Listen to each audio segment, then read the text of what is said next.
I'm Chris Richardson, and this is Not a Pipe podcast.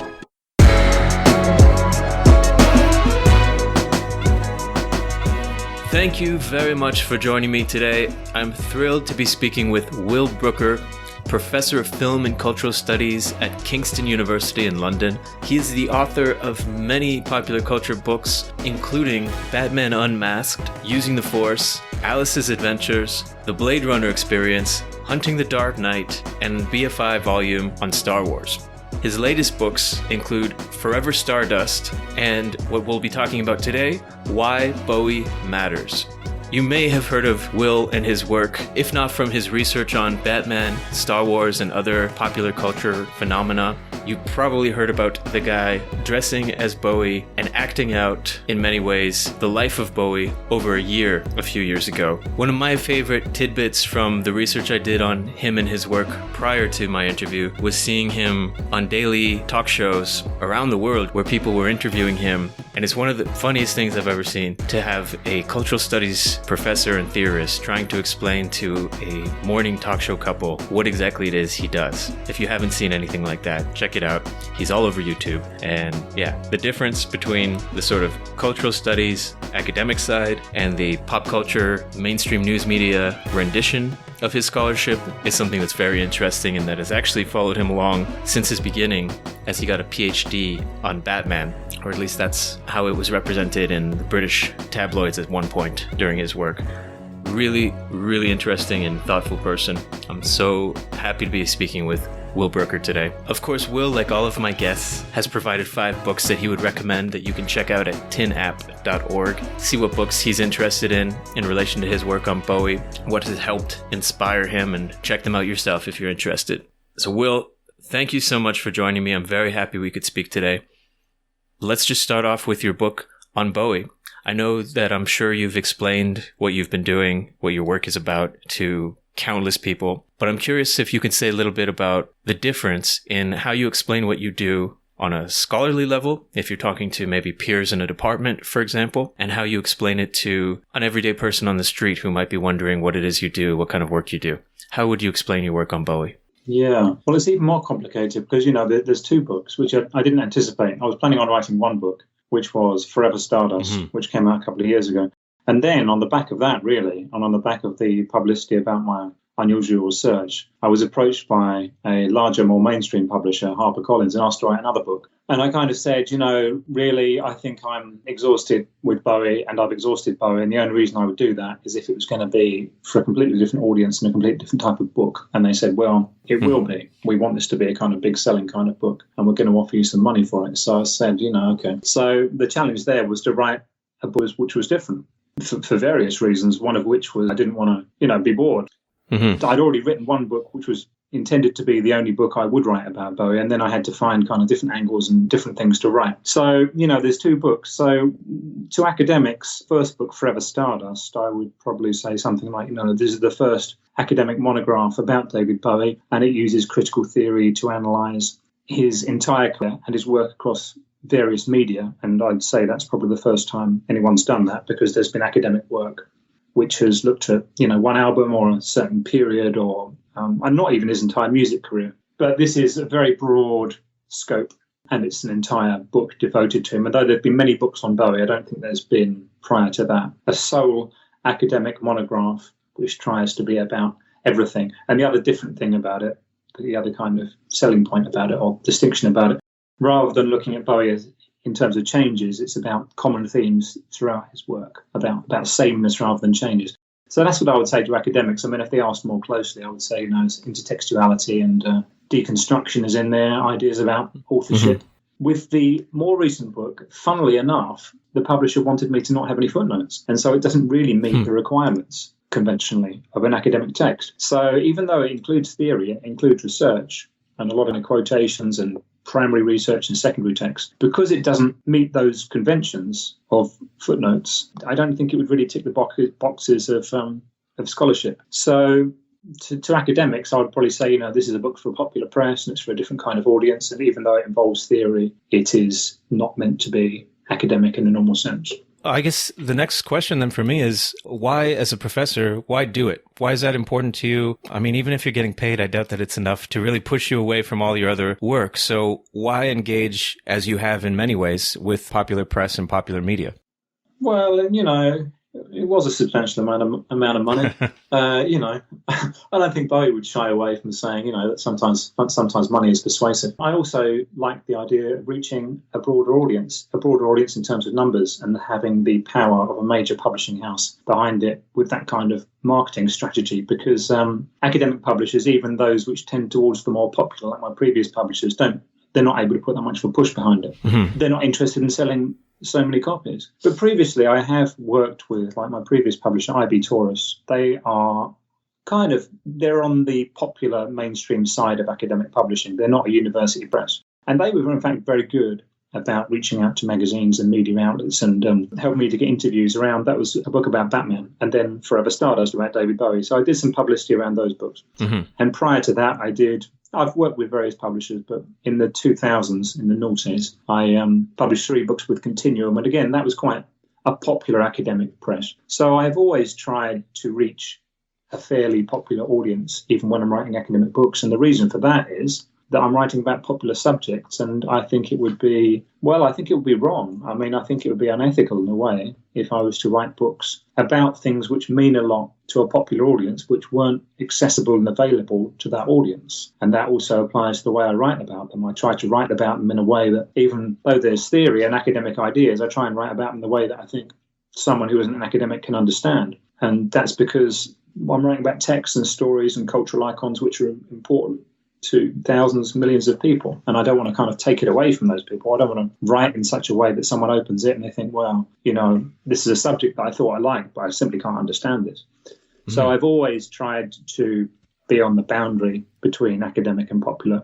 And with this book, it was an opportunity to be more purely popular, but not selling out completely on theory at all. I mean, there's theory in there, it's just not got footnotes. It's one of the strange conventions that they asked me to follow. Mm-hmm. It was an opportunity. It was a new opportunity to go a little bit further in a direction that I'd been tending to go in previously. I've never been kind of, pure academic in terms of writing things that I think only academics can understand. And I've never wanted to write things that would only end up in a university library and be read by 5 professors. That's never been my aim because of the things I write about. Yeah. I wonder if you feel like things have changed in the last decade or so, because for me personally, I mean, growing up in Toronto, big influence with Marshall McLuhan, I've really been interested in how it seems as soon as McLuhan became a sort of icon or celebrity, he got written off by a lot of his peers at University of Toronto and other places because he was too popular. And so there's this kind of idea, and I think it still definitely resonates. I'm not sure if you would say that it's the same, but there's this idea that as soon as you do reach a popular audience, as soon as you do translate some concepts into an accessible language, that suddenly you're not a real scholar, you're not a worthy scholar. Do you feel like that's still sort of the case, or is that changed in your mind? And I mean, you mentioned how you're a sort of bridge in the book, and it's interesting because it's just what you said, right? A bridge between sort of high-level theory that very few people might be able to understand without training versus very accessible to the point where it's arguably not academic anymore. You've maintained a sort of bridge between those worlds. How have you found that, and how has the reaction been to that from peers, for example? That's a complicated question. I would say that any kind of disapproval or disparagement of my work has not been because I write in a certain way, but more because of the things I write about. Mm-hmm. And that's partly from other academics, not academics within my own field or neighbouring fields, not so much within cultural studies or within audience studies, within fan studies or film studies, but, more broadly academia, I think, frowns on the very idea of writing about, film is okay, but pop stars, not researching pop stars through a sort of an immersive practice which attempts to connect in some way with their life and experience. I mean, that's certainly frowned upon, I think, because it seems very unusual. It doesn't seem serious enough. Mm-hmm. That, I think, is where the disapproval comes from. That what I'm doing seems too much like fun and not serious. And that's also true about my PhD on Batman. So I've experienced that for a long, long time. Mm-hmm. I think that was about 25 years ago now that I started researching Batman. There's this sort of defensiveness which becomes a kind of hostility, I think. How can this person be doing that And I think it comes from, that sounds too much like fun. That sounds too much like what other people would do for pleasure. So rather than my writing style, I think it's actually the subjects that I like to write about, which might have invited that reaction. But also, that doesn't just come from academics. It comes very much from the popular press and the popular media, and people on social media have the same response. So there's that same suspicion about a professor as I now am. I mean, of course, when I was a PhD student, actually, it was the same response. Writing about things which for other people is just pleasure and fun. Yeah. And I still get that, but it isn't just from academia. But I think it's because of the subject matter, and also, with the Bowie, I knew I was, taking on an unusual, experimental, you could say, kind of silly approach. So, I knew I was setting myself up for that. So with that, it was also the research method. Yeah, it's interesting, actually, that you write about how Bowie helps or can help people become bolder and become more sort of experimental in their own lives and you highlight, of course, in more detail in the book. But it also seems like you yourself have become bolder in the sense that, for this project, you were doing a year-long immersive experience with Bowie that you probably, I don't know, you might not have done if you were a PhD student, for example. Have you become bolder as you become sort of more well-known and established as a professor? That is another good question. Well, when I'm saying that Bowie can help people become bolder and braver and brighter and everything, I'm really just referring to myself, and I'm saying, it worked for me, maybe it'll work for you. Mm-hmm. I'm not really talking about other people. In that book, it's not really audience research. It's using, it's autoethnography, basically, in Why Bowie Matters. It's saying, well, here's what I did, and, here's how I feel it's successful, Maybe in some way you could try it as well. I suppose you're right. I mean, as you gain the privilege of more security at work, you do have more of a platform to experiment. But then again, I think everyone's job is quite vulnerable in the current environment. So, I mean, of course, I'm not nearly as precarious as some other people, and I'm fully aware of that. But it's not like I'm completely safe either.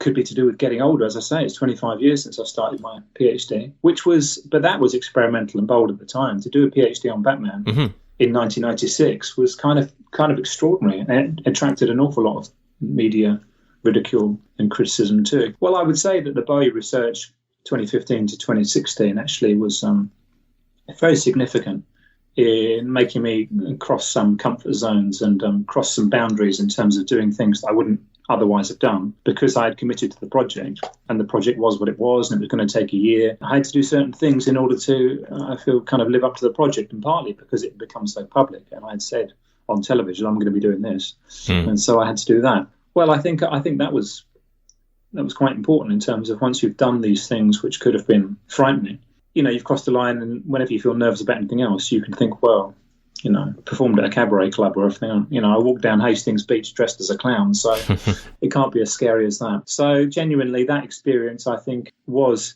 influential for me in terms of braveness, I suppose, boldness. Not a kind of massive transformation, but I think that year certainly changed me. But there are other factors, of course, as you say, job security, but also approaching 50, things like that. I think Bowie, funnily enough, I can't help sometimes comparing what I'm doing in life to what Bowie's doing. Bowie, as he approached 50, had a kind of playful pantomime persona. It's when he started experimenting with drum and bass. And he looked like, I think of that period. It's around the period of the Earthling album. I think of it as kind of like Prospero from The Tempest, a kind of magician, a kind of mad uncle, that kind of figure. So I think growing older is also a factor. You become more confident and you think, well, why not? What less to lose? Yeah, well, it's funny how you say sort of you cross these comfort zones and you, in some sense, maybe came out of your shell further, which seems hard to do or difficult, but it's also something fun. And so I wanted to ask you about whether in order to make it sort of a more serious project, you had to create some difficulty so that it didn't look too fun. No, not really. I mean, I feel I was doing the sort of work anyway, and I was doing the immersive, it was kind of two projects at the same time, really. I was doing the immersive research, which is what the media focused on. Here's a professor and he's wearing clothes like Bowie and everything, and he's performing and he's following Bowie's diet and he's living everywhere Bowie lived and so on. I mean, that was a kind of public thing. That was the obvious thing. But at the same time, I was reading academic books and taking notes just like anyone else would while they were writing a book. So the more conventional, traditional academic process was going on. It's just that no one really paid any attention to that. I've probably said it, and they cut that from interviews because it wasn't very media friendly. So actually, no, I felt that I was researching a book in the more conventional way. Anyway, I was just doing something else on a different level at the same time. So I never really felt this is too frivolous. Because, I knew what I was doing. It's just no one in the newspapers or on television really asked me about that. Well, let's go to this idea of Bowie perhaps as Prospero and as a frequent chameleon almost. Like you said, you have been able to think about him as a whole, whereas a lot of other scholars especially have kind of focused on one album or another album or a certain time in his life. What were the benefits of looking at him as a whole versus the perhaps drawbacks? Because unlike I guess certain other people who are a little bit more stable in at least their public personas, Bowie is obviously very different from year to year. And it's interesting because I think the same could be said about a lot of what you've written about, Star Wars, Batman. These are things that have been around for a while and have changed significantly. And so a lot of people, I think, if they were going to study it, would focus in. But you've taken a sort of bird's eye view. Why do that, and what are the benefits or drawbacks? Yeah, why do that? Well, I suppose I'm interested in how things change over time. Well, I suppose I'm interested in cultural history, and I suppose you can look at cultural history by looking at a specific year. I've written articles which focus on just what was going on in 1932. Mm-hmm. But I'm interested in how things change over time and how meanings change over time and how things are interpreted in different ways at different periods. I suppose perhaps I feel that for a book, I do want to take a broader view. And for an article, it might make more sense. It might feel more right for me to be more specific.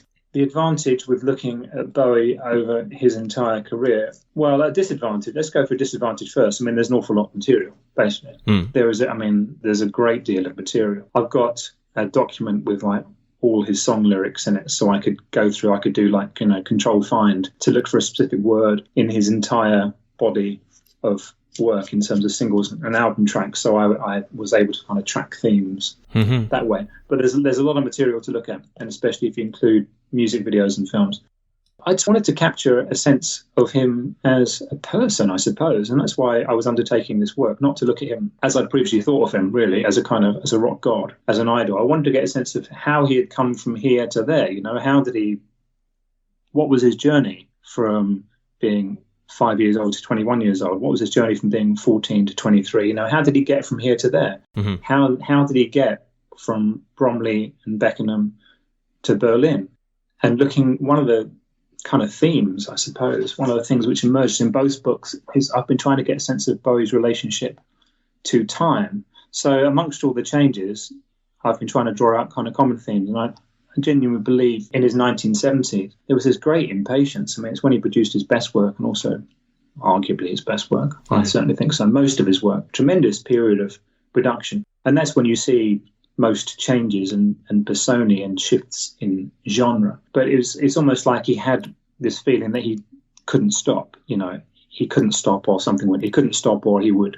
He couldn't pause or he wouldn't start again. Mm-hmm. And this feeling, he had to kind of get it out of himself and he couldn't stay still.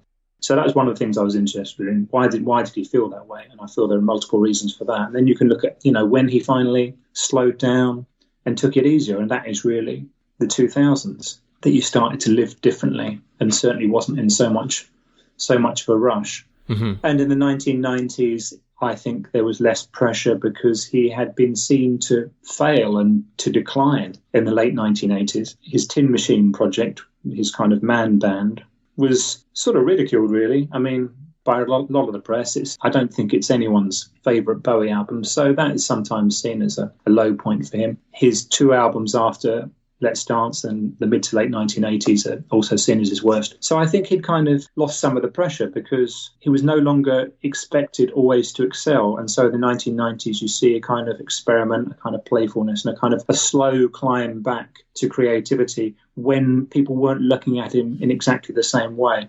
Mm-hmm. So that's what I've been trying to do in both books, really, get a sense of trajectory as an artist. It's not biography, it's not kind of what he felt, but it's, what was going on that prompted this creative work and why did it change in this way, and a sense of, trajectory and journey and how he moved in different ways through different decades. So I just wanted to get that overview, that sense of, the entire story. And even though his death was obviously tragic, I felt a genuine sadness and shock there. Mm-hmm. In terms of writing about it, the advantage is it gives you a sense of closure. There was an ending to the story. Yeah. I think one of the most interesting things about the Immersive project is that you were reading what he was reading at the time and watching films that he was interested in. And so you're putting yourself in his headspace and then sticking to sort of the chronology of what he was experiencing or what he was, what texts he was interested in. How did you find that experience and how did it help you better understand him? Yeah, that is what I was trying to do. I was trying to stick to quite strict rules about that. I suppose the most obvious example is around mid-1970s where I kind of, I say it in terms of mid-1970s. It wasn't, obviously. It was like, I think it was September 2015, when I was trying to connect with and understand Bowie's mid-1970s. And I got a hotel for a week, and I didn't really go out, and I shut all the blinds and everything. And I read Nietzsche and Aleister Crowley. I tried to cut contact with people I'd normally talk to and only talk to people with quite extreme views and do video diaries and take notes on my thought processes. I feel that it's always in a small way. It's always only kind of a taste, a fragment of what Bowie must have experienced. But I really feel, my head got in a strange space during that period of time. That's the Thin White Duke period in Bowie's 1975. Yeah, so I do feel that by isolating myself with...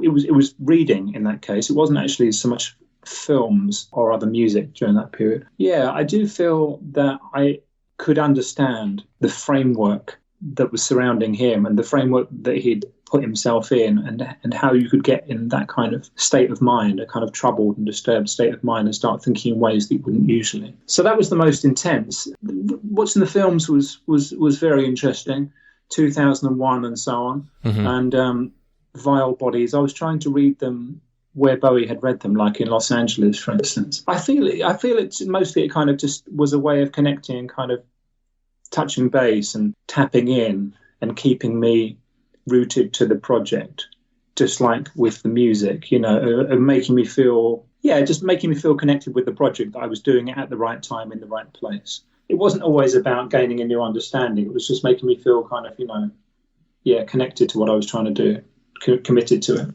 One thing I've experienced when working on things like, Batman is how I got into you as a reader of your work. I've been working on something related, and one of the things that seems easy to do and sort of trap that you might be able to fall into is that, for example, Bowie had read this, and so you read that, and then you realize that something is connected, and so basically it would be easy to point out all of the things that brought him to that. In other words, all of the influences you could sort of list and make connections. And you do make a few connections in the book, but I think that could be easily thousands of pages with somebody like Bowie of saying, like, here's a lyric, here's where it comes from, here's who inspired that. How do you weigh sort of the pros and cons of showing context and showing perhaps the influence of a author, but not making a sort of list of everything that influenced and connecting those dots like you might see in a sort of fan website? Yeah, I deliberately, I wasn't trying to write an encyclopedia or a website. I suppose I'm using... It would be tempting, though, because there's so many connections. Yes. Well, that's for someone else to do. I don't have the time. I don't have the time and energy for that. In fact, such things probably exist. I was trying to do it in a slightly different way. Like one example might be 1984. I go into quite a deep dive on 1984 and its relationship with the songs on Diamond Dogs, which was originally, it kind of, part of its origins are Bowie's aborted attempt to adapt 1984 to a musical. So there's a kind of suite of songs on Diamond Dogs which relate in some way to the George Orwell novel, kind of loosely. So I was using that as an example of how Bowie adapts, of how Bowie practices kind of bricolage, how he takes things and changes them and incorporates them into his own, what I call, I think, the Bowie matrix, and how things interact. It's a series of intertextuality, I think, really. So I'm using 1984 there as an example of this is Bowie's practice. I do refer to other texts, again, as another example of how we can trace back so many links from a single song. So with The Man Who Sold the World, I refer to a lot of other criticism and biographies on Bowie to show how people have made links between that song and its lyrics and so many other different sources. The point isn't to list them. The point is to show how we can place a Bowie song at the centre of a sort of network, and how we can trace it back and back from that and back from that. So it's really an example of how intertextuality works. Mm-hmm. So in both cases, rather than attempt to be exhaustive, it's a case study for how a process works, I think. And I suppose the idea is that, now you've seen how it works for this, well, you could apply it to something else if you wanted. I mean, my job isn't to cover everything. Mm-hmm. What I'm trying to do is suggest ideas and ways of approaching things. It also reminds me of the fact that, as you said, Bowie had a lot of persona throughout his careers and spoke in a way that, even Bowie is a persona. It's not his real name. Yeah. And so he's constantly performing. And I guess you could make the argument that anyone you ever research or interview is performing a certain persona. But Bowie, I think, is such an obvious example of a mask on a mask on a mask. And so you never necessarily know whether it's Jones speaking or Bowie speaking or the Thin White Duke or some kind of version in between. How do you take what he says, for example, in interviews and make sense of it? Because, he may be in character, or he may not, or he may be doing a character that is not obvious. So how do you make sense of that when he says something, for example? Yeah, I wrote my first academic work on Bowie was on that sort of topic. It's a chapter called The David Bowie Chronotope, an anthology called Enchanting David Bowie. And in that, I'm using, I don't know why really, Bakhtin's theories of narrative to try and apply that. Well, it was just a sort of start really. It's just literally it was like an essay as an attempt, a sort of first step to see how can this theory help us to distinguish between the various characters that Bowie has, which is like David Robert Jones, David Bowie, the Thin White Duke, Ziggy, and then other characters like, Tesla or Jareth that he actually plays in films. What are the distinctions between these stories and characters? So I was trying to do something like that there. To answer the question, really, I don't really, it's hard to ever assume, I think, that it's David Jones talking. I think whenever we see him in public, we should assume it's David Bowie, and it's very conscious, and it is a form of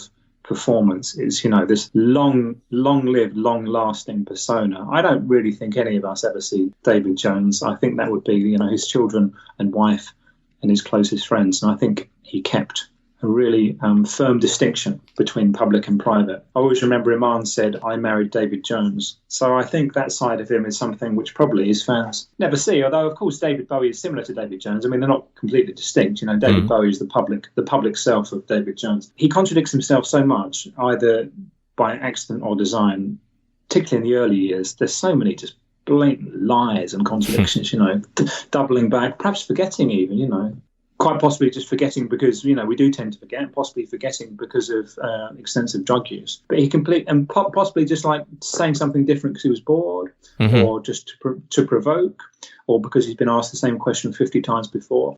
And this was something actually that my experience helped me to understand because, again, on a smaller scale, I was asked the same questions many, many times. And I just started to say something different. I just started to be provocative and just say whatever I felt, or to think I'm going to go into this interview with this particular approach and this particular line, and I'm just going to follow it through, and it's just going to be my acting note. So I can completely understand how on a much grander and extensive scale, Bowie being asked the same questions over and over again would have no reason to answer them honestly at all. The whole point would be to sort of just to lie and to contradict yourself and see if anyone follows it up. So I don't think we can take as truth an awful lot that David Bowie says in interviews. We have to take all of them together and kind of compare them, and also compare them with what objective facts we can find. Like when he says, for instance, where he went to school and how he walked past a prison and everything. Well, we can look at maps and look at dates and look at, when he enrolled in the school. So we can find objective documentary data and compare it to some of the things he says, and we can see, well, that's very unlikely. Also, we can look at what other people say and we bear in mind their agenda, of course, friends or his ex-wife, people who grew up with him, and look at cultural context as well. When he says he grew up in an house full of blacks, as he said, a house full of black people in Brixton, we can just see that is objectively not true at all. And then we just have to wonder, why he said it and what the pretense was what kind of image was he trying to build by saying that? What were his reasons? What was his motivation? So when we see a Bowie interview, I think we have to take it again, I suppose, as sort of part of a matrix and compare it with what other people say at the same time and where he was and what he was doing and what would have been possible. But we have to take everything he says, I think, with a big pinch of salt. That does change a little bit in later years because, I mean, Bowie was still a persona, but perhaps Bowie there was closer to David Jones in, you know, say the 2000s. I think it was a persona, but it was a persona which involved fewer masks and less pretense. It was a persona which was designed as being more kind of natural and more, this is me. In the early 1970s, there was no such idea. It was obviously a pure stage persona. Yeah. Do you have any advice for people who are doing that kind of work, maybe with a different person or a different cultural moment, and trying to, I guess, better understand a quotation, for example, perhaps from an author, an artist? What do you do with that? So, like, maybe you have a metaphor for that. I mean, I know one of the sort of cliches is, you know, digging deeper and like sort of undertaking, like going underneath and to try to get to a more solid foundation or something. But as you said, like you could look for motivation, but even that can't necessarily know what exactly motivated Bowie to say something. So when he says something that's interesting enough that you feel like this needs to be in the book or this needs to be further interrogated, what do you do with it? Well, rather than going deeper, I think I would usually go broader. I've done this with other things. I mean, you know, it's also true of debates around who created Batman and the Batman supporting characters and in what way. And what you will know this yourself, you know, Jerry Robinson and Bob Kane and Bill Finger. These are, I think they've all now passed away now. And Bob Kane's narrative dominated for decades, and other stories about who created what were marginalised. And you know, you have to look at more people's voices, I think, and what reason would this person have for saying this? Another example is Lewis Carroll, again, someone who died in 1899, very, very private person, asked his family to destroy many of his diaries. Actually, his family destroyed many of his diaries without being asked. But so there's not a lot of documents which reveal the true Charles Lutwidge Dodgson. Again, it's someone who had a fake name and a public persona. And a lot of biographies about him differ in significant details. So what I did when I was writing about Carroll, I think there's a chapter where I look at rather than look at biography, I look at 6, and I look at key incidents in his life across 6 biographies, how they say different things. And I'm not so much trying to get at the truth of it, really, but I'm sort of seeing where do they overlap. So I suppose it does emerge. Where they overlap, where there's an agreement, some kind of firmness does emerge. Like if you've got 6 different versions or 6 different pictures on a sort of translucent paper, here's a metaphor for you. If you put 6 translucent images together, which are all different, some areas will appear darker and some will appear fainter. And the darker areas, if you're interested in facts and truth, I suppose I'm interested in likelihood. Those darker areas are the ones which are more likely, or at least they're the ones which in an interesting way most people seem to agree on. So those are the ones you can have more confidence that those things probably happened. And then you get like outlying theories where only one person said it, and that if you combined all the theories together, you know, like those translucent sheets of paper, that would be much fainter. Or I suppose you could see it as like, say if you had 6 maps, and they're all quite different maps, and you laid them all over each other and held them up to the light, certain areas would appear much more concentrated and dark, and that's the areas you can be more sure of. So my advice would be multiple points of view on a single incident or person. I like that. Yeah, that's a good metaphor, I think. Yeah, that's all right. You talk about David Bowie's failure early on, and I think that that's a really important decision. And you highlight sort of he didn't come from another planet already formed as a celebrity, as some popular depictions might have you believe. Why was that important to put in? And what were you sort of hoping to achieve by investigating a number of failures early on in his career?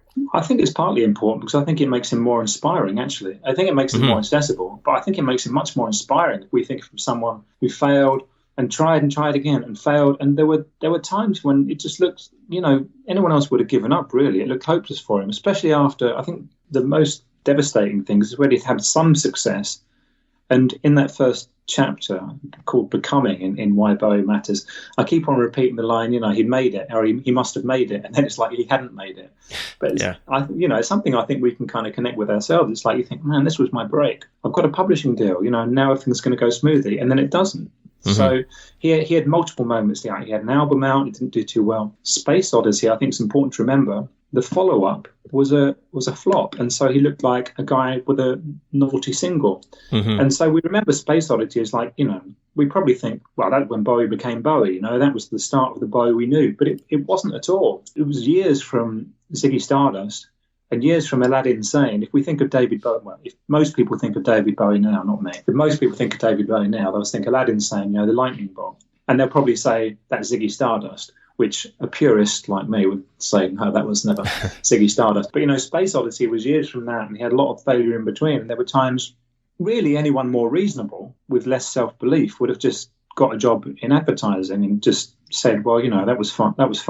I had my time, but it's not working out for me. But he just didn't, he never had a proper job for any significant length of time. He just always believed that he deserved that kind of success, and he just kept on plugging away. And it's not just a story about tenacity and self-belief, because he was also lucky to have a lot of support from his dad, particularly, actually, financially supported by his dad. And he was also, I'm not going to say lucky enough, he also had a great deal of talent. But I think it's remarkable when we look back just to think how tough it was and how long the period was where he was climbing in this very uneven way towards success. It was not a straight route at all. And because my book is partly about, I always say sort of half seriously, it's a bit of a self-help book. It's about, what can we learn from Bowie and how can we sort of not be more like Bowie, but incorporate a little bit of aspects of Bowie into ourselves, and what kind of lessons can we learn? Because if we think of it that way, as I say, it's much more inspiring. It's a much more useful role model than someone who, I don't think anyone really believes this,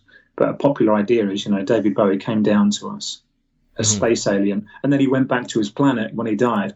I mean, I think that's insulting to his family for a start, to say he went back to his planet. But it's, that's the idea. As you say, he came down fully formed. There was no effort involved. He was just a normal guy with a normal childhood in a boring suburb who worked on his talent, who wasn't, I don't think he was naturally great at music or singing, but, he worked on it. He worked very, very hard because he really, really wanted to make it. And he put in the labor over years and years.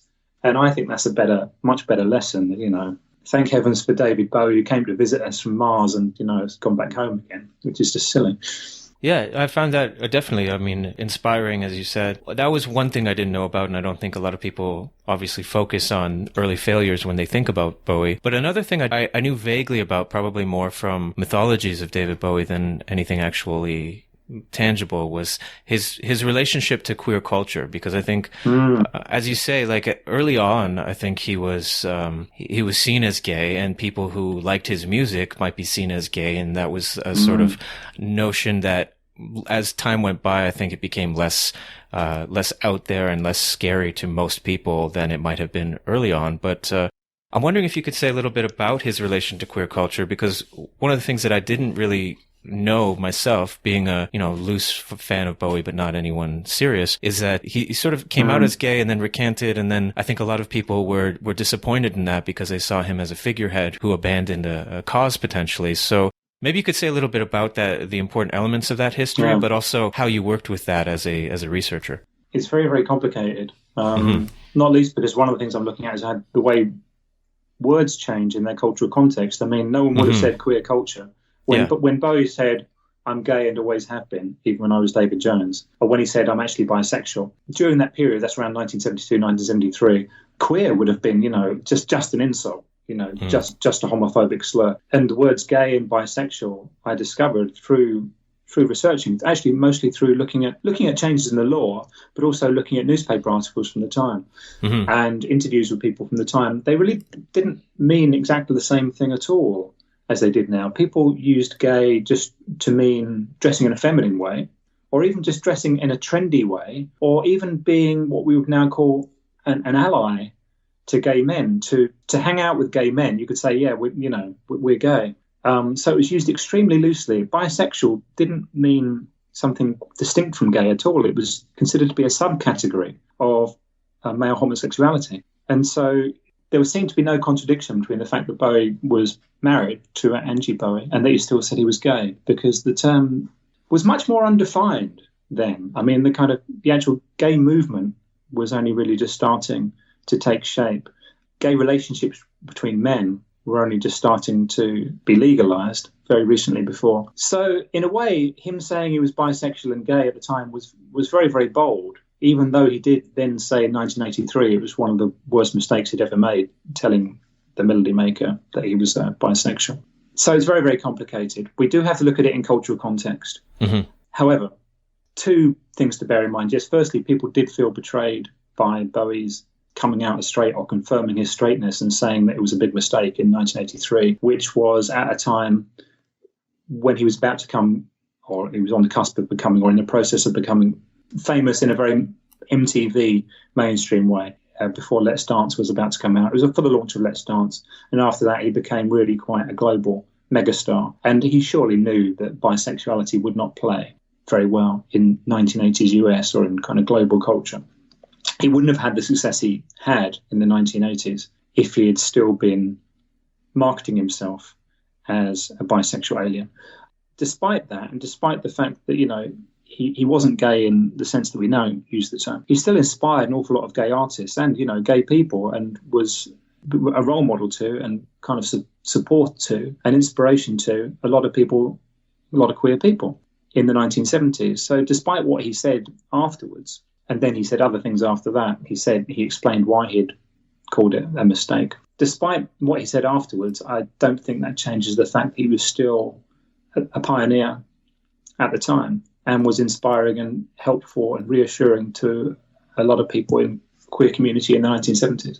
I guess that for me is a good lesson on cultural studies, is that, as you said, the words changed, the context changed, and the person changed over time. Is there anything that you sort of learned or just maybe even kind of rediscovered in looking at that and dealing with that very, very complex history that you think can apply more generally when doing cultural studies? Yeah, I suppose so. Yeah, I do. I mean, the bigger question there, and I've explored this with students as well, because I've been teaching on this subject this semester, I suppose, is whether we should, or what it means when we do, use contemporary terms to describe completely different historical contexts. Because when Bowie died, as I discussed, he was despite all this, betrayal in the 1980s, that was forgotten, and he was held as not just a gay ally, but also a transgender ally, a genderqueer pioneer, first non-binary celebrity. And this is using terms which never would have been used at the time. As I point out, ally in 1970, people probably would have thought that referred to World War II, rather than, a friend of the gay community. Transgender, no one would have used during the 1970s, and Bowie was friends with what we would now call trans women, but they never would have used those terms. Queer wouldn't have been used in that sense, and as we saw, neither would gay and bisexual. So, is it appropriate? Because I don't think it's actually historically accurate to project contemporary terms and values back to a very different cultural period. I would say, perhaps it's being a bit of a stickler, I would say that we should be aware of the way words were used at the time and not unthinkingly use them to refer to a complete different cultural context. And so to try and counter that, well, what I did is look at the way gay was used in 1973 in newspapers. I was surprised to find that it was still in newspapers like The Times and The Guardian. Gay really didn't mean what it most commonly means now in the early 1970s. And so I think we should do our research into the cultural context and into the language of the time, and to not assume that we can use today's language and apply today's cultural values. And even though that's coming up to 50 years ago, about 45 years ago, things have changed a great deal since then. And so I think we have to look at what words meant then, the context of words, and what people might have meant by those words and why they might have said them. Because I was very, very surprised to see how many things that gay meant, how loosely it was used. So we just can't make assumptions about that.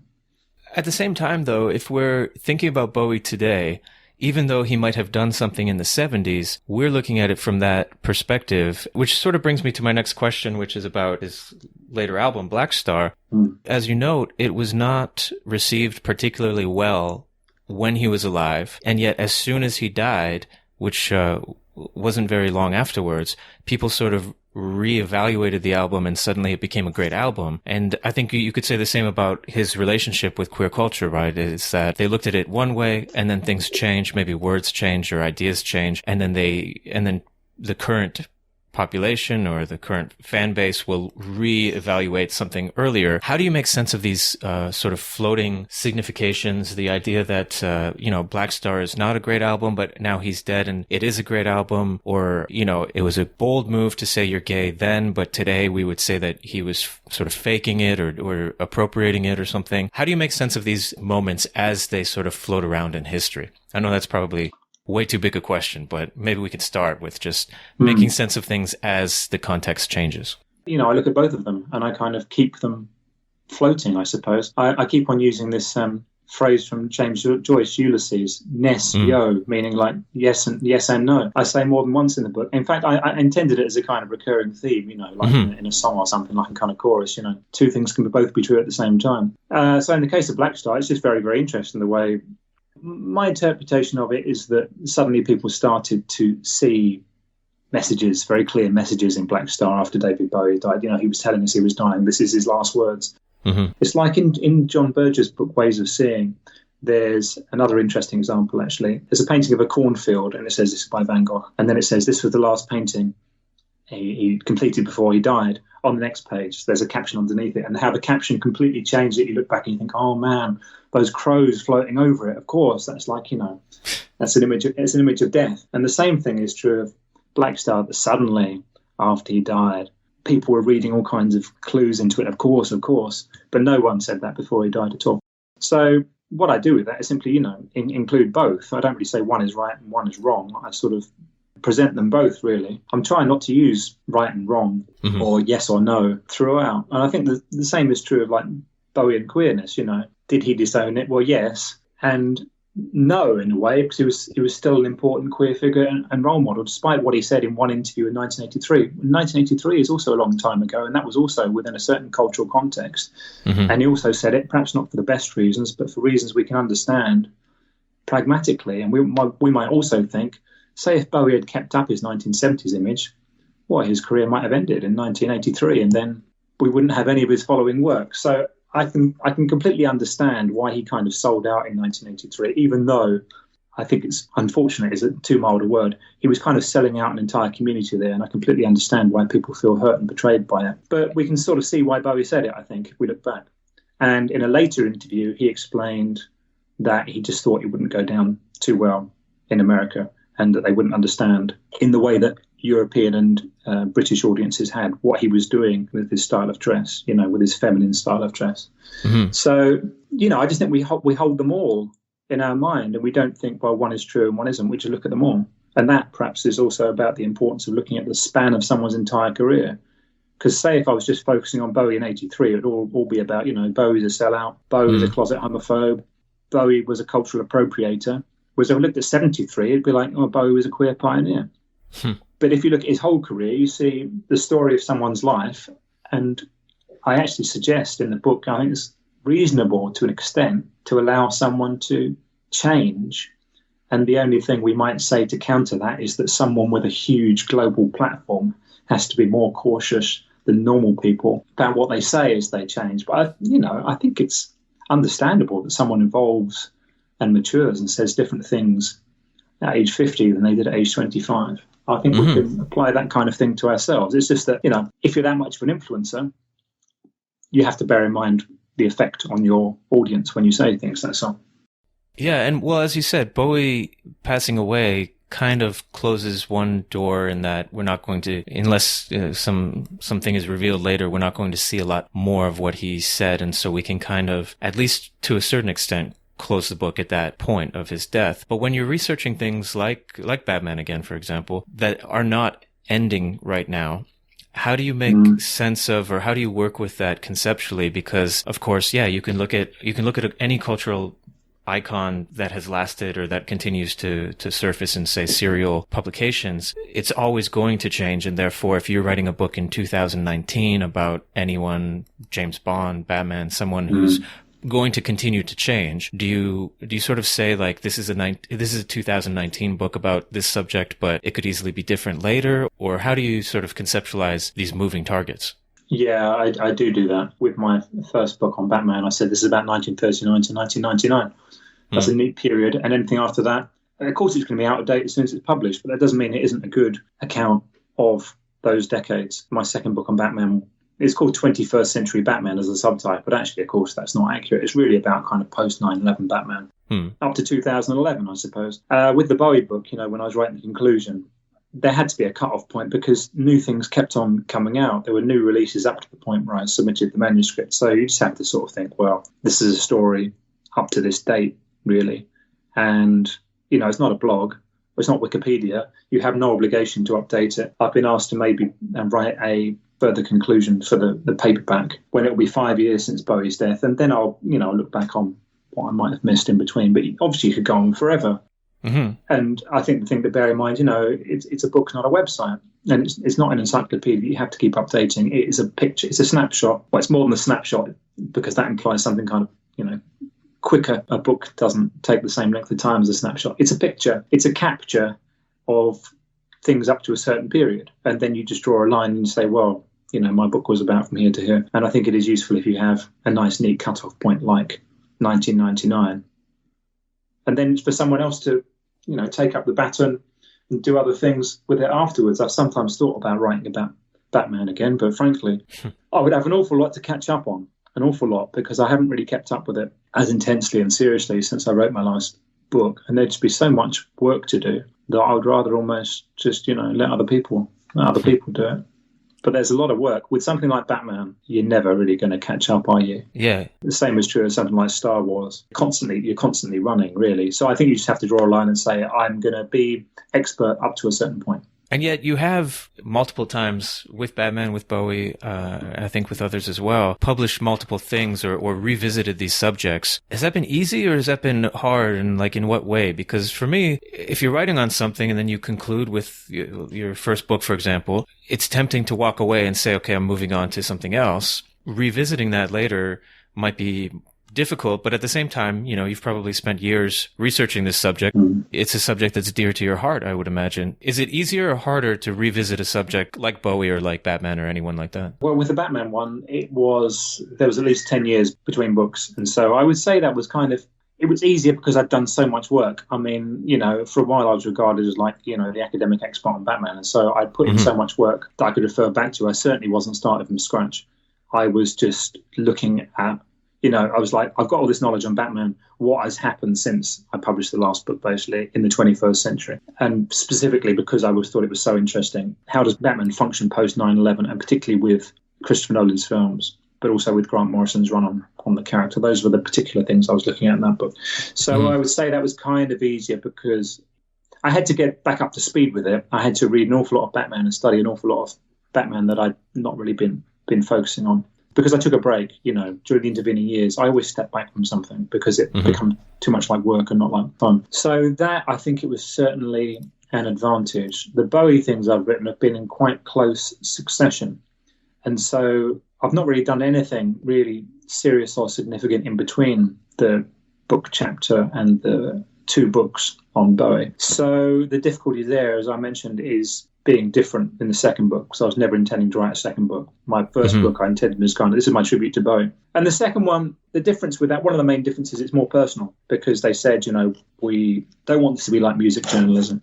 We want it to benefit from the fact you're an academic, but also we want you to include the dimension of your research process. So they kind of gave me a bit of a brief there. My own personal challenge was just to not repeat, if I could possibly avoid it, things that I'd said before, and find different things to do. And that's why I focused on Bowie's early years in Bromley, because I hadn't done it before. So I was just trying to find different things to do. I hadn't looked at Diamond Dogs, and I do that in the second chapter. I had looked at Blackstar, but I hadn't looked in depth about Bowie's relationship with queerness, to use that term again. So the challenge was to try and do something different, and I took that as kind of opportunity to find spaces that I hadn't fully exhausted and go deeper into those spaces. The disadvantage of that is I actually do feel I can't listen to Bowie in the same way again right now, because it's just been so long and my relationship with Bowie and his music has kind of changed. So I really feel I'm going to need a break and to rediscover it, on fan terms. Kind of have to come back to it. Because, it's just, I've become too close to it. It's become too much like work, I think, and I've talked about it too much, and I've just become a bit too familiar with it. So that is one disadvantage in writing about things that you enjoy. there is a risk that you might sort of lose the fandom and it becomes, your relationship changes, you become a bit tired of it and you need to step back. You certainly need to step back. Yeah. Is that a temporary thing then? Do you think that, you need a few months or a year or two and then you'll be at the same level of fandom with Bowie, for example? I don't think it'll be quite the same. I don't think it will ever be quite the same because the relationship, so to speak, has changed. I certainly hope that will be temporary. Yeah. Obviously I'm still doing interviews and readings about this book, so it will be more in the new year, I think. I'll probably start listening to albums of his that I haven't listened to so much before, probably ones I haven't written about, and just try and sort of enjoy it and not think too hard about it. Is there a new project on the horizon, a new subject that you're maybe beginning to think about? I'm certainly beginning to think about things, yeah. I'm very, very wary of committing to things right now because I've really just finished a book, quite recently anyway. I've been working on, I've written various shorter articles on completely different things. I've done some work about 1980s British computer games. I wrote a chapter earlier this year about Blade Runner 2049 and Nabokov's Pale Fire and Trump and post-truth and fake news. And I wrote another chapter about film and television representations of the assassination of JFK. So completely different things there, completely diverse projects, shorter, much more kind of intense bursts of research and expression. And I don't really want to commit to another book just yet because it's such a, it's a commitment. It's a kind of relationship, it's a thing which takes up a lot of your life. And I want to hold back, I think, and maybe just write shorter things for a while. Just write articles, I think, for a while. Chapters. That makes sense. Now, yeah, no pressure to commit, but is there a thing from childhood that you haven't quite explored yet? Like, we know that you were a Batman fan growing up and you've written about Batman. We know that you were a Bowie fan, Star Wars fan, Lewis Carroll fan. I was. Is there anything else that you care to share or that you'll divulge? It's not a huge audience here anyway. It's just some academics listening. But yeah, is there anything else from your childhood that you think, like, I really did love Superman, for example, and I haven't quite gotten to him yet? Anything like that? I think the computer games would be the last thing that I can think of, actually. Obviously, I was into other things. That would be my teens from about age 12 to 18. They were a big part of my kind of imaginary landscape, the ZX Spectrum home computer in Britain. So, yeah, computer games is one thing I've not really written about. That would be the thing, and perhaps that's why I'm kind of holding back from it a bit, because I don't want to become bored of it. Maybe that's the one thing that is still kind of, got that place in my mind that was just fun and it's sort of untouched and it's not exhausted. That's the only other thing I can think of. You're right. If someone read all my books, they'd get a pretty clear sense of my childhood, absolutely. But the reason is that I always think, just personally, I suppose, I don't know how other people do it, it's better to write about things that you love. Because I always say to students, whatever the length, well, certainly if they're doing a longer essay, if they're doing like an MA dissertation or anything longer than that, do try and write about something you're interested in, because at some point you're going to hate it. So you should really start off for a position of love, because there's going to be times you hate this topic. And if you start off not very interested in it, right, you're going to go through that period of hating the topic. You might as well start off high. You're going to go down low at some point. And that's why I write about things which I enjoy. And it's partly also to celebrate them. But as I said, I use the word commitment again. It's huge. It's huge to write a book. You're going to live with this thing. It's going to take over your life for a while. So I really think you have to be genuinely fascinated in it in some way. But that is the only other thing I can think of that I'm still toying with, whether there is room in 1980s computer games for a book, and if anyone else would read that. And if I want to do that, I've written one article, but I might write more on that.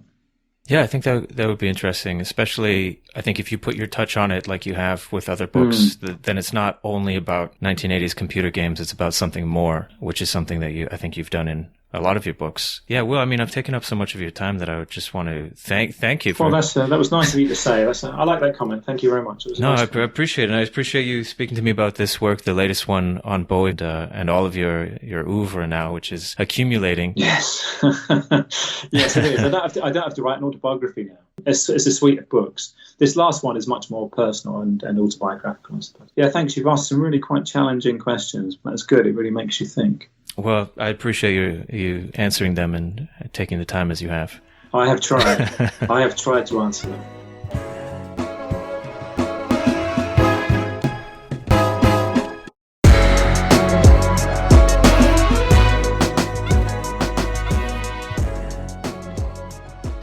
As always, thank you very much for joining me. on another episode of This Is Not a Pipe podcast. I'm thrilled to be doing this work in 2020. I have a number of excellent guests lined up. So happy I could talk to Will about his book on Bowie, as well as getting a little bit of an insight into how he deals with popular culture. I have a few other very interesting pop culture scholars coming up, as well as a diverse range of people and fields being represented in future interviews. So I hope you will tune in again. I'm trying to put out an interview at least, at bare minimum, every 2 weeks. And for the most part, I'm trying to do 3 a month. So if you can, spread the word, write positive reviews, retweet, whatever you can do. I really appreciate it, and I'll keep doing it. Of course, if you have recommendations for books you want to hear about or authors you want to hear from, please let me know. There's a page on the website that you can give suggestions, and I've had some really good suggestions in the last few months that I've followed up on, and some exciting stuff is coming your way. Thank you again. Until next time, I'm Chris Richardson. Cheers.